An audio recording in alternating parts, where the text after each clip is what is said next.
Good afternoon, everyone. I will be talking about forensic accounting, a lot of it from my experience as a forensic accountant.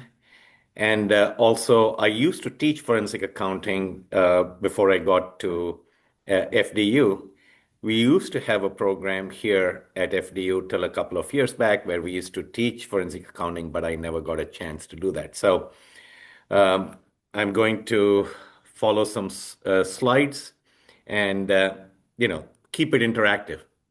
Just raise your hand and ask questions. Rather than me, talking all at one time, I would suggest that feel free to ask any questions.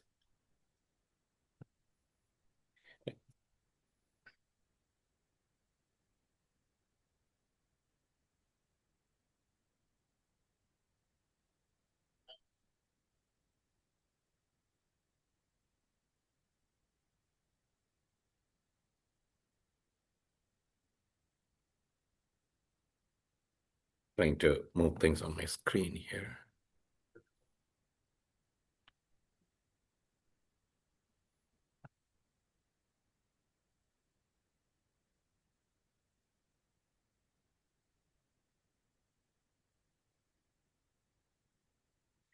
So, what is forensic accounting?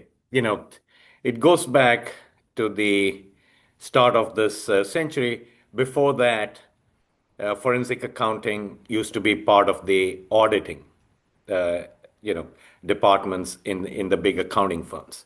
Then due to a lot of litigation, that's when forensic accountants, became its own separate division. And when I was at Deloitte, we were part of the financial advisory services group. So, what is forensic accounting? The word forensic comes because we can be it can be the evidence can be shared in court. That's why the word forensic comes in. And so, what do we do in forensic accounting? It's just a niche area in accounting where if there's an allegation of fraud or there is a damages calculation that needs to be done, what do the accountants do? So we do what accountants are generally supposed to do, but this is in order to investigate that type of any misconduct. We will get to the definition of fraud itself and to see as to find the evidence. And a lot of the times, having been involved in large investigations, it's like finding a needle in a haystack. There's usually an allegation which comes in that the an employee or a group of employees have committed some sort of an asset misappropriation, or the company has um, done something in terms of paying bribes or corruption, or there's a financial restatement that needs to be done. So that's where we start off with. In terms of sometimes based on the nature of the allegation, it will be easier, but sometimes the larger the firm you're dealing with and the allegations are pretty broad, that would require um, putting the skills, not only the accounting skills, but also the skills related to auditing, data analytics in terms of trying to find the pattern in the documents or the data. So we need two things, and I will talk about fraud. Fraud is just an intent. That intent portion is to be done. And in terms of intent, we need to in order to prove intent, we have to look at communications between the parties. And we look at emails going back many years, any conversations, any minutes, and try to see whether there was intent. And the other thing is the fraud itself or the misconduct and the evidence as to how it was recorded in the books. So those are the two things that we need to investigate. So in terms of what forensic accountants do, some of the transactions can be pretty complicated. Imagine that there is an accounting restatement, and there are, we need to go and look at those transactions. If it is anti-money laundering, then we need to, to deconstruct the transaction and to find more information about it. And sometimes what happens is we reconstruct events just based on the evidence that we get. And, you know, in terms of, say, for example, bribery investigations, we need to know the background checks of all the people, the outside third party agents who, for example, got business for the firm, as to whether the, background checks were done in terms of finding out these types of what background do they have. And there are some specialty firms which just deal with background checks. So they are usually tasked with, former, law enforcement officials who dig in, and they even go and interview, say neighbors or former employees and all that, to find out more information that it is needed. Then we participate in interviews. Throughout my entire career, there were two interviews where we had, the person who were interviewing, they confessed that they had committed fraud. It's more of a fact finding exercise that we do in terms of the interviews. And in terms of, I should preface it that when we work on these investigations, we work with attorneys. We are employed by the attorneys. So they do most of the legal stuff.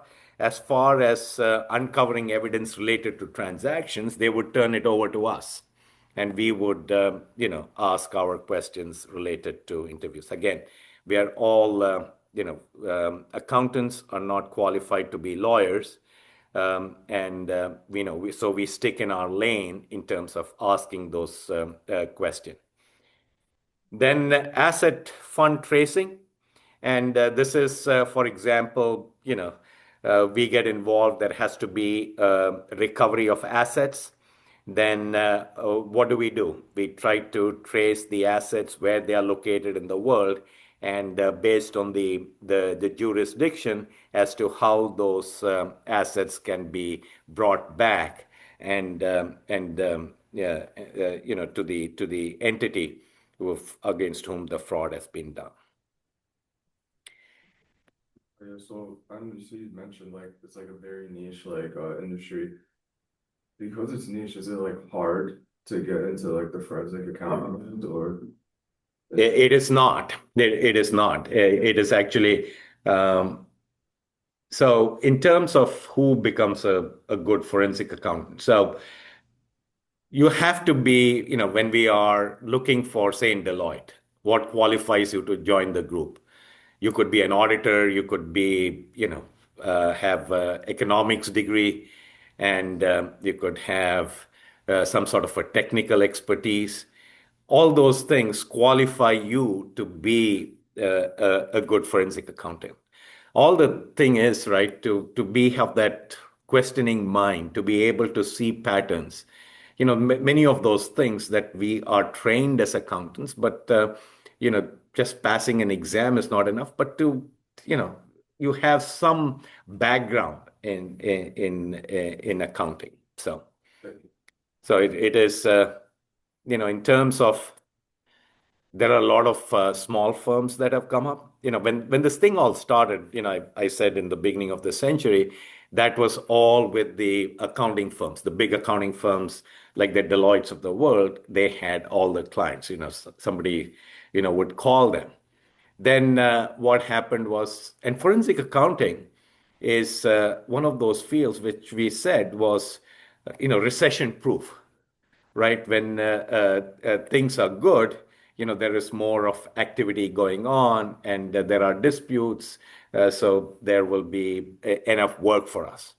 And things go bad, then parties are fighting against each other, then we will have work. But that all changed with the whole the 2008 crisis. And now there are a lot of small firms which are able to do this work. And even in terms of the big accounting firm, when I was there, this was about 20 years ago in Deloitte, even in the New York office, we had over 200 folks in the forensic accounting. Now they're less than 30. Because what has happened is, the rates that they would charge, they're not able to realize anymore. And I keep saying, we are not emergency room doctors where somebody's life is in danger. We can't realize those rates. So a lot of the work has gone to, smaller firms, which will be able to do the work with,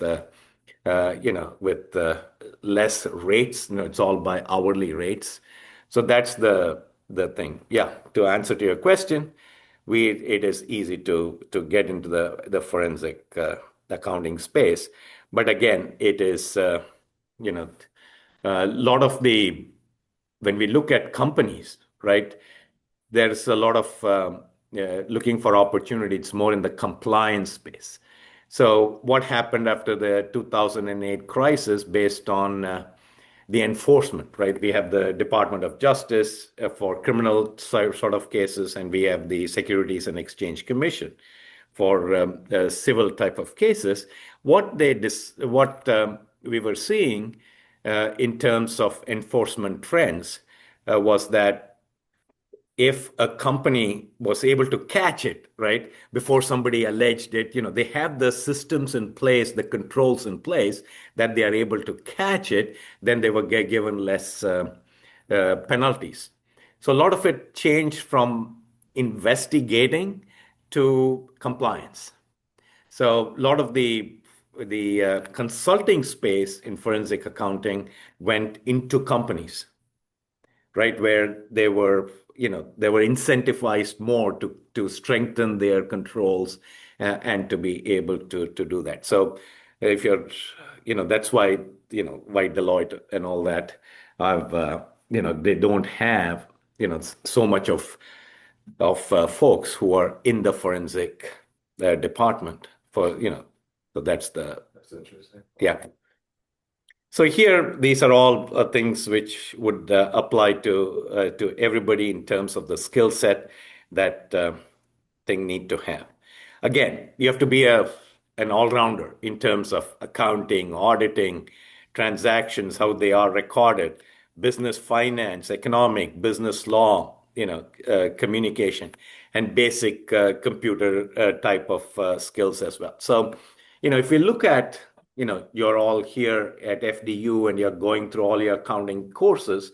And for a forensic accounting, if you go into public accounting or, you need to be good in auditing. But forensic accounting needs to not be an expert in everything, but good enough in all the aspects of accounting. So we usually work as a team. It's not only the forensic accountants. We work under the guidance of outside counsel. We are hired by counsel and we work under their guidance. And then we also have computer forensic specialists who get the digital evidence.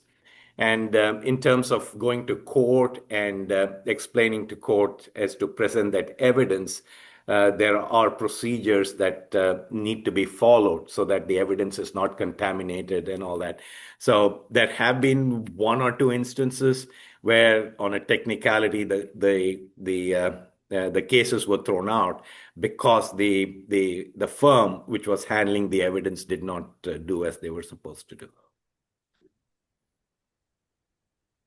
So these are all the various places that forensic accountants can work. And in terms of the professional organizations, we have the most prominent one is the Certified Fraud Examiner. And it's by the Association of Certified Fraud Examiners. And for students, you can become a student member. And the student membership is like $25 or something. And then after, you can actually get the certification. It is not, when we compare that to the CPA certification, it's just, I would say that it is much, much easier. So, as I said, fraud, it's an intention or there's an omission. There's, gross omission and the intent to deceive others.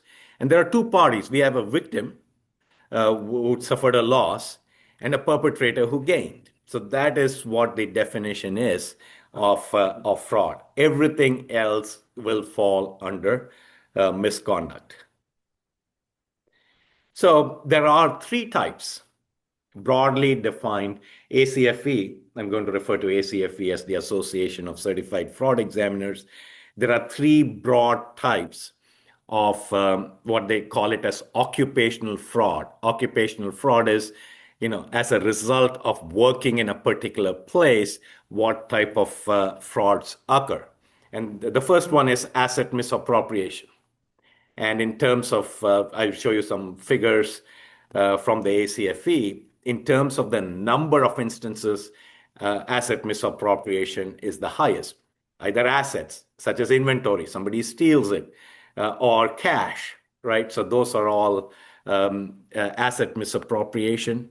Second is corruption, broadly defined, conflicts of interest, bribery. All those are, to fall under corruption. And the third one is financial misrepresentation or financial statement fraud. And we will look at some of those things as to how they occur. So this is corruption, asset misappropriation, and financial statement fraud. These are the three broad categories. So what I will do is stop sharing. We'll come back to this slide deck. Anybody else have any questions before I move on? I had a quick question. Yes, is there?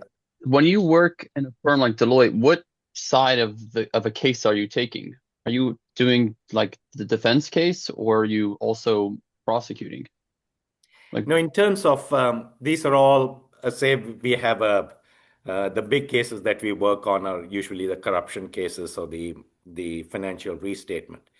If it's a financial restatement case, we are in the process of helping the company restate the financial statements, right? There is no, it's not in front of a legal, adjudication, as it were. We are just helping the company.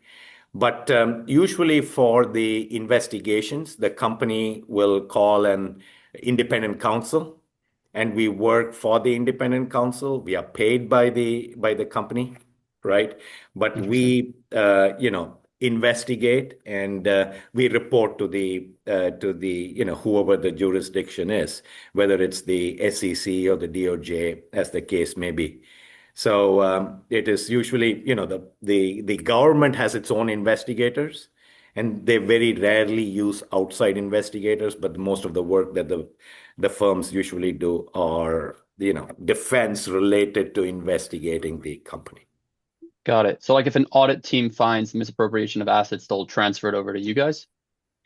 That is, we will look at that. I will talk about a case which involved, it's a public case. I was involved in it when I was in Deloitte. It had to do with bribery. And the allegation was, and back in the late 90s, Daimler Benz, Mercedes-Benz, merged with Chrysler. So it was called Daimler Chrysler. And somebody in the internal audit department in Chrysler, who was in the US, would attend the internal audit meetings in Germany. That's where the company was headquartered. And that person in the internal audit department got laid off, right? And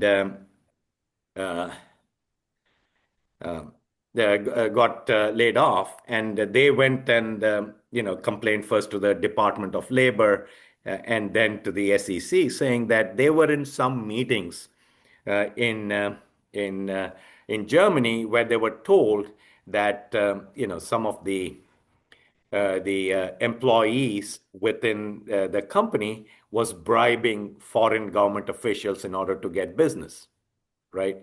And then the SEC asked the company, yeah, investigate, right?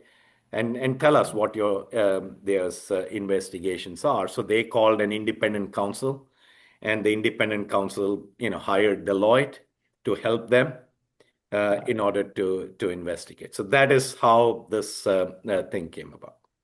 Got it. Thank you.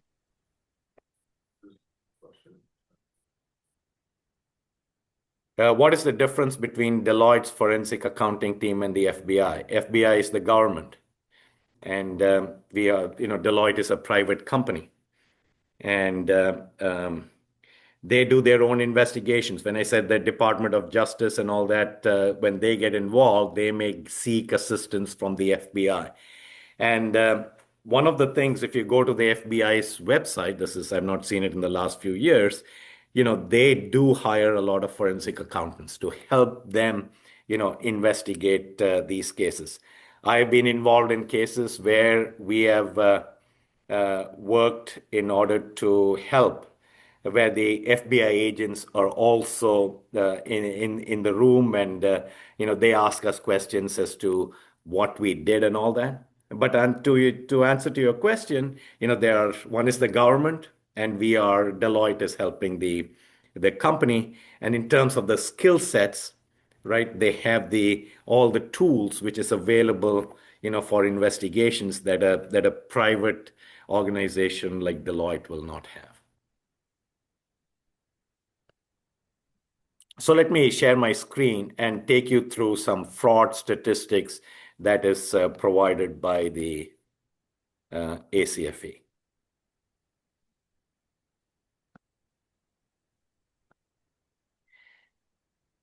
So every 2 years, starting in 1996, the ACFE, which has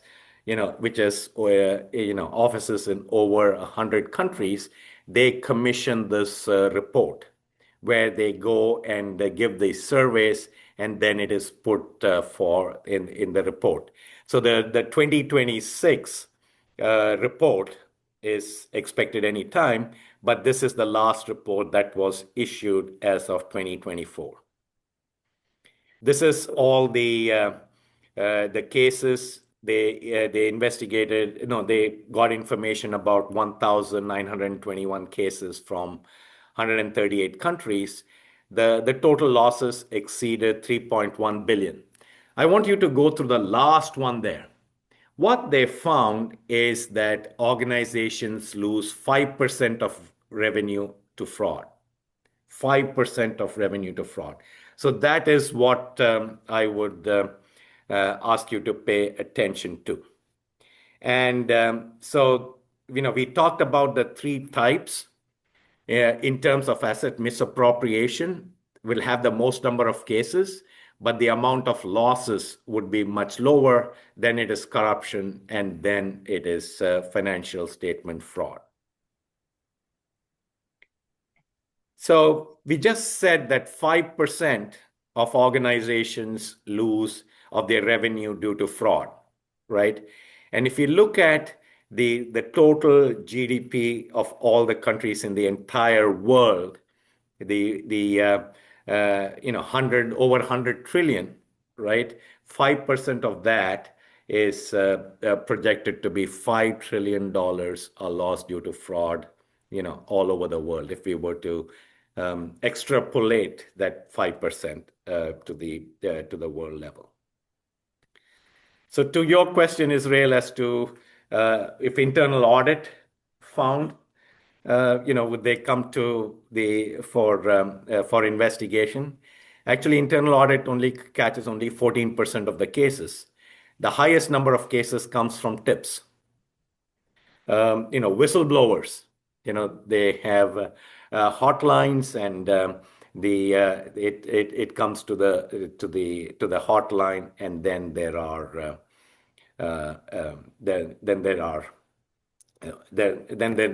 investigation. It's up to the company to start that investigation. There are in the mid 90s, there was an act called the False Claims Act, which is, if anything, it's related to the government.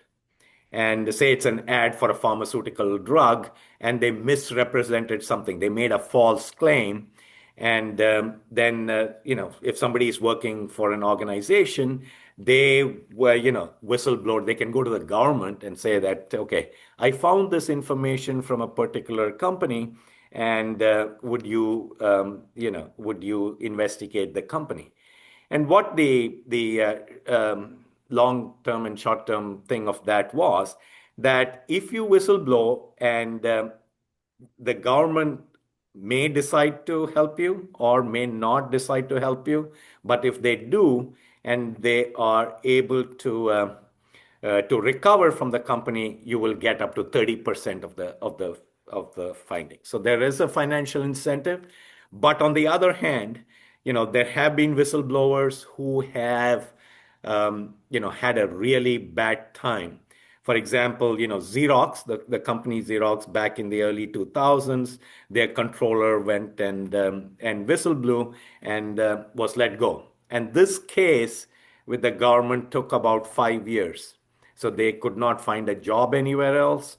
They had to even leave their town because everybody else did not want to associate themselves with whistleblowers. So there are these reputational penalties associated with it. On the other hand, back in the 2000s, there was a pharmaceutical company which had antibiotics, and there was some contamination. So they did not destroy all the medications. They said, there was only a portion of it, and they had an internal team which went and investigated it, and it was led by one of their lawyers, and they found that it was the situation was bad, and it was a woman and who had been there for over 20 years. Suddenly, when she did not toe the company line, they suddenly her her annual evaluations declined, and they fired her. So she went to the government, and they recovered close to $1 billion. So as part of whistleblowing and taking into the government, she got over $100 million. So telling you both ends of the spectrum in terms of whistleblowing. So that is, but most of the cases are done by 43% of the cases. In one of the investigations that I was involved in, this again going to corruption, and this is all in the public domain. I will just stick to that. So this was an insurance company, and they were making bribes to government officials, but they were not making a whole. They were, if you're going to say $100, right, for a 10 or $20 billion company, $100 will not, nobody will catch it, right? Because it is so immaterial. But they were making this $100, every week or every 2 weeks. And the way we found out, right, because we have to prove that intent that it was happening, we looked at 5 years of emails for all those people who were dealing with that, government agent. And there was, we were looking for patterns, and this word chicken and egg, kept on coming back. And why would insurance companies, somebody in an insurance company talk to an outsider very frequently, right? And then we found out it was chicken was, I've done the job, I'm ready to get my money, and egg means that I was gotten paid. So, so that is the way to find some of those things. So who tips? Most of the tips come from employees. some come from customers and from vendors. How long does it take before the frauds are detected? It takes about 12 months. And the earlier the fraud is detected, the less the amount of losses. Who causes the most losses? Though it's the smallest percentage. Remember, we talked about financial statement fraud being the highest in terms of dollar amounts. And who can do that? Somebody from the higher level. The executives can do that. So the the loss that is done by executives is also the highest. And when I go back to the other slide deck, we will look at various departments and which are the departments that commit fraud. Before we go there, any types of guesses which are the top 2 departments within a company that may be committing fraud? Anybody? Finance, I'm sure. Finance.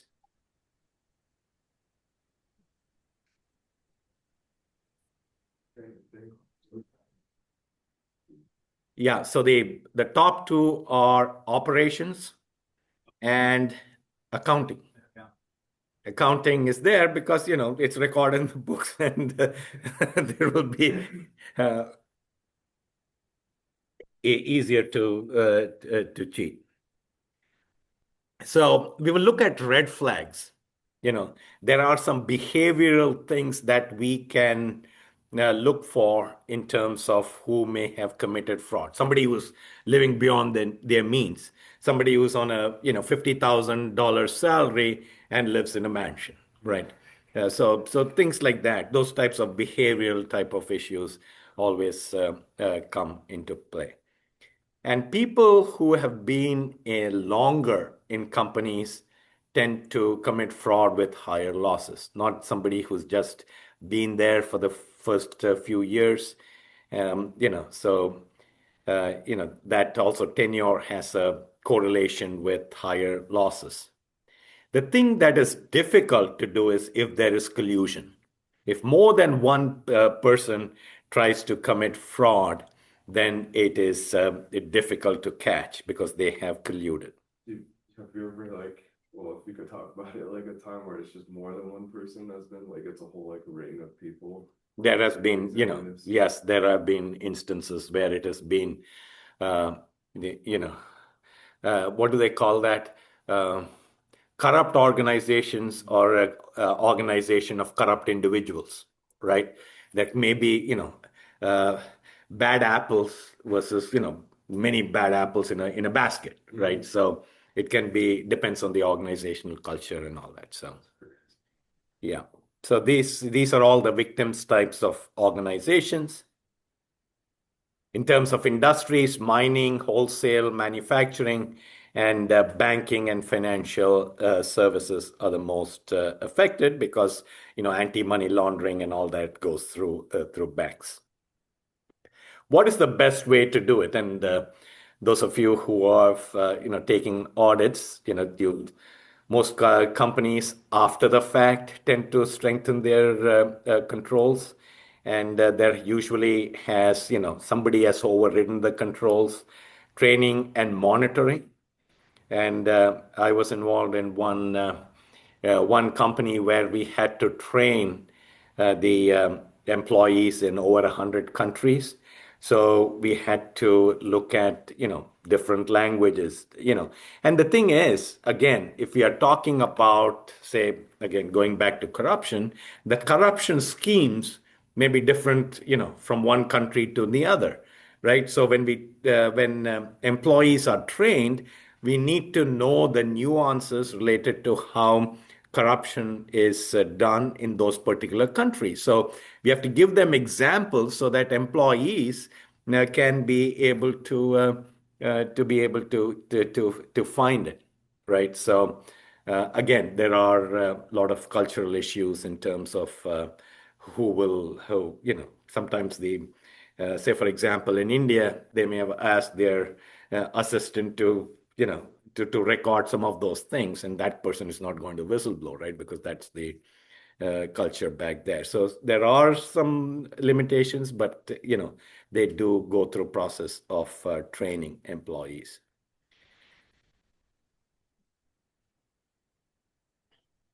So let me go back to the original thing that I was sharing.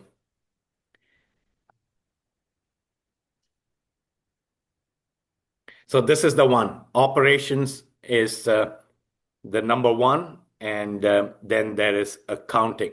Then there is the upper management, and then we have all the others. Operations would include who? Like department store employees? Operations could include the folks in the if it's a manufacturing company, all the production managers and all those that types. Sales is let me see. Sales is separate here. Sales is separate, so I don't think it involves sales. Okay, I have to go back to the original and move to that slide.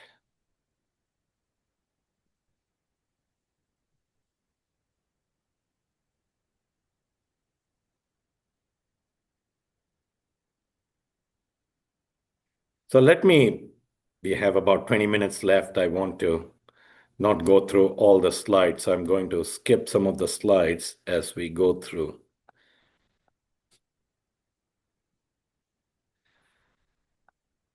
This is the age-related stuff, and people in their middle age tend to do more. You see like a bell curve in terms of why that is happening. And we talked about, folks, the longer the tenure, the higher the losses. So that is the pattern that we see.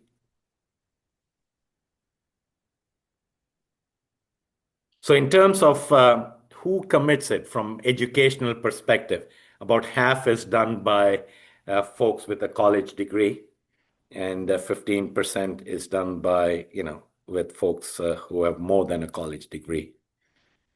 So these are all the things: tenure, gender, age, and education, which we looked at.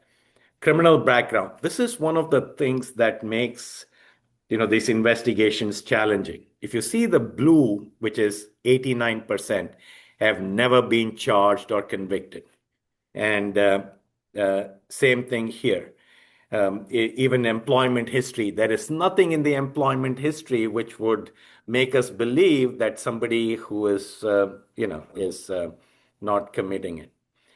So one of the things that we look at when we talk about fraud is known as the fraud triangle. This goes back to the 1950s.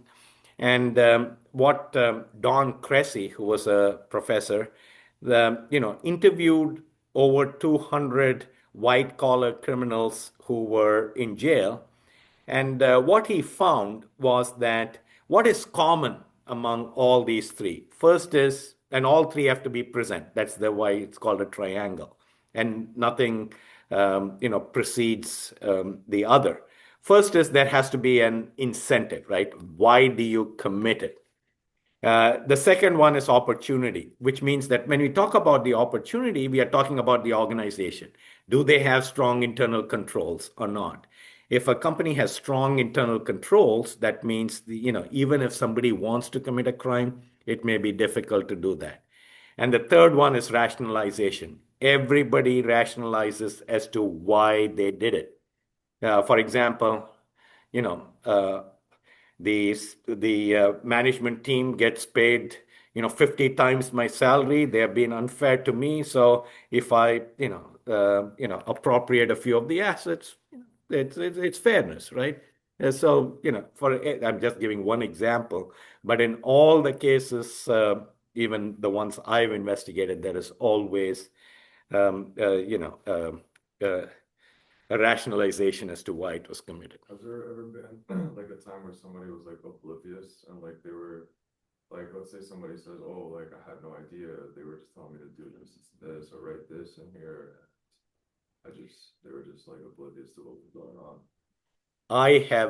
I didn't come about, but it's like, somebody could blame it on somebody else, right? So what I advise folks is, always have an ethical mindset, right? The Zoom card issues here? No, No, 1170. there was somebody in the room before. Is there a class here at 5:30? I have no clue. No, we are from 4:30 to 5:30. All right, sorry. Oh. Yes. So what was your question again? I just Yeah. So, it depends. Not that I came. I'll add, I came across a case, I won't say it, a smaller business. They had counted recent graduate from the top universities in the US. And what he was doing was unaware he was making bank transfers towards the end of the year. And so there would be the lag, and he would overstate. It's called kiting, if you're familiar with it. He would overstating the company's cash accounts because you're recording the balance in both places, and totally thought he was doing well. He didn't profit in any way when we were called in to look at it, and it just turned out that there was very poor supervision, and and that everyone involved actually felt bad for the young gentleman. But yeah, so that's me by being oblivious. For those of you online, that is Dr. Nogara, who's here physically in the Metro campus, and that was him, giving his experience. We have a discussion on fraud, I'll always show up. So these are all the red flags by perpetrators living beyond means, financial difficulties, all those behavioral red flags that you would look for. So I'm going to jump through all this, and I'm just going to give you one financial statement fraud, which I had worked on, and this had to do with a company called Parmalat. Parmalat is an Italian company. It was on the Italian stock exchange, and one of the things that they did, and this is an outlier in terms of fraud, is that they decided that they're going to make up revenue, fictitious sales, right? You can make up revenues, and it was in the billions of dollars. And in terms of the extent of the fraud, the Parmalat at that time, they constituted 1%. Sorry, Professor, when are you going to be done? 5:30? Exactly. Okay. So they were constituted 1% of the Italian stock exchange. So when it was found, the Italian stock exchange plummeted. So going back to what they did, so they made up all this revenue, and they were selling all over the world, milk and milk products. So what would happen is, so they would not just stay with the making up the fake sales. They would also make up fake shipping documents, fake receipts of receiving and all that. And then if it's fake, nobody is going to show them cash, right? But what they did in order to make it real was that they were headquartered in the Cayman Islands, right? So in Cayman Islands, they forge a Bank of America, on a letterhead, an account statement saying that they had $5 billion in the bank, which was, realized from all these sales, and that the auditors failed to properly check as to whether there was an account there at all, and it happened to be a fake account, and $5 billion, and which was not real money. And you have to run the operations, and when that happened, the company collapsed, and all that. So that is an extreme, but that is an example of a financial statement fraud. There are a lot of other things like channel stuffing and bill and hold and all that, but in interest of time, I will just skip over it. So this is we use a lot of data analytics because, as I said, we have all these data, 5 years or 6 years worth of data. And how would we know as to what it has to be done? So we have to look at, design these tests as to how they can be found. For examples, again, I go on to bribery for companies. A gift can be given to a government official in order to get a government contract. So in terms of, gifts, if there are multiple gifts that are given. For example, in one of the cases that I'd worked on, the Daimler case, there was a consultant in a country in Africa, and that person also happened to be the deputy governor of the Federal Reserve of that country. But he had started his own business on the side, and he was an agent to the federal government, and he was taking commissions in order to sell to the government. So that is how we found it, and our private investigators went there on the ground, pulled all those documents which were in the, as to who were behind the company, and found that this person wasn't the name. And I still remember, we were still at that time presenting only to the SEC, and when we said this, they stopped the meeting, and they said, "Come back tomorrow." And when we went back the next day, the Department of Justice was also there, because now it has become a criminal thing. So entertainment, for example, somebody from the government is coming, say, to the US.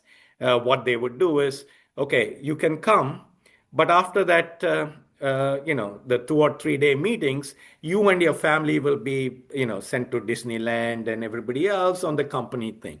That can be construed as a bribe. A lot of these charitable organizations, it's a front where these government officials may be taking bribes. Any vendors, any cash made to checks. So all these types of, I've tried to put a sample types of tests. Again, it goes back to the thing of finding the needle in the haystack. Okay, so we have a few more minutes. If anybody has any questions, I can go on for to tell you more stories, but let's stop it there in interest of time. Any questions anybody has? Professor, what's the most amount of money you've ever investigated, if you can say? Most amount of money. The team that I was involved in, Deloitte itself had 125 employees, plus another 75 from the law firm.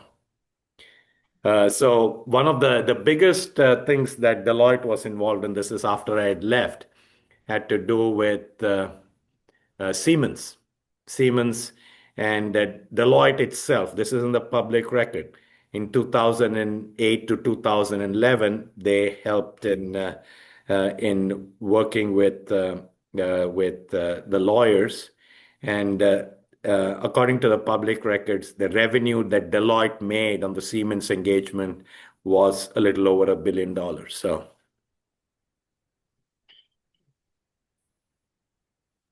Thank you. Harlan, just Colorado. Hi, Professor, can you hear me? Yes, go ahead. How many investigative accountants have you met who have their CPAs also have their JDs as well? Like, is there like a good connection of people who are accountants and decided they want to be lawyers, or vice versa? There were a few colleagues of mine who were JDs and accountants. But when a JD and an accountant is working for an accounting firm, though they have their JDs, they will not get involved in the legal issues. They will get more involved in the accounting issues. unless you work for the law firm because they run the legal the legal aspects of the case.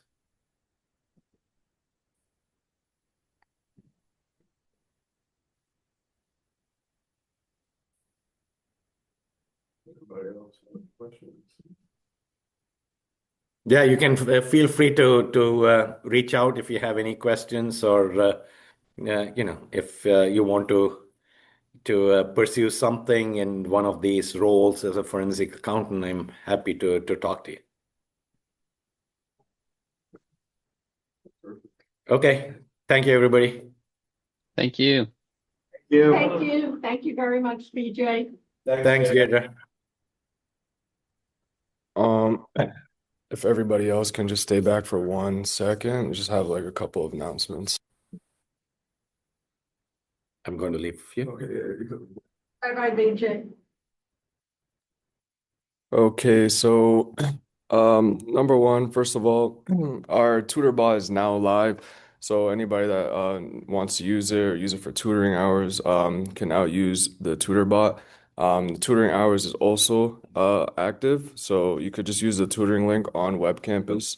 You'll see it on the sidebar. It'll just say tutoring link, and you click on it, and you can schedule a time. Israel, it worked perfect for you, right? Because I saw you scheduled one Yeah, of them. I did a couple. I get twice this week so far. Yeah, it worked great. All right, perfect. And also, we're in need of members for our AI team. So if anybody's interested or if anybody knows anybody that is interested, please just let me know, or any of the e-board members or Dr. Collier, just let somebody know and we'll get on top of that. I'm just going to screen share the attendance for anybody who didn't get it, and also the application form. And once you've signed in, you're good to go.